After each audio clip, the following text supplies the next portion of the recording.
Alright, all. We're here doing our car thing. Car tip for today: in cabin air filters. I know it sounds crazy. Most people probably don't actually know about them. Most modern vehicles have an air filter for the air quality inside of your vehicle. Usually it's located behind the glove box or under the glove box. And it is meant to remove the pollen and contaminants from the air when you go into recirculation mode on your air conditioning system.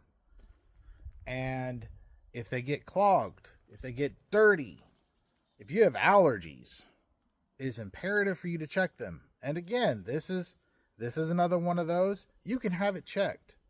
All of the services I've been talking about over the last few days, they can all be done at the same time.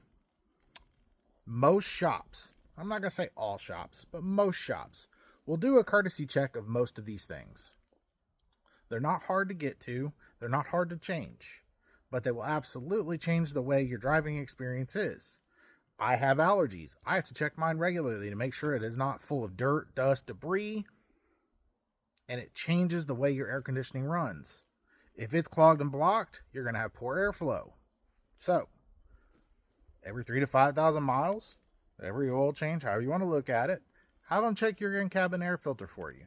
Make sure it's not clogged. Now, not so fun stuff. I've been calling, well, I've called a couple of times now, at least. My congressman is Austin Scott.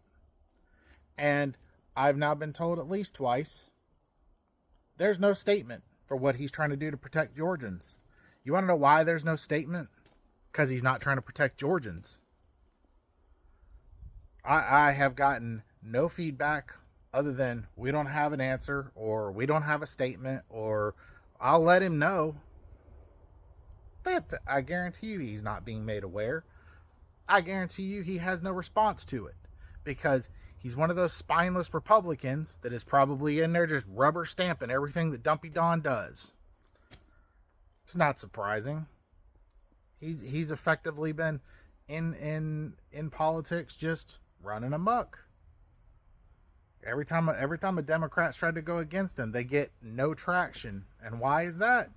Because he's just one of those white guys. So it's one of those intentions why I think I should just go ahead and run against him. It would be a great idea. And if nothing else, call out his fucking bullshit every time. So if he happens to come across this, just know your seat is not safe. Because Georgia is not going to let you rubber stamp misogynistic and derogatory bills without some kind of opposition.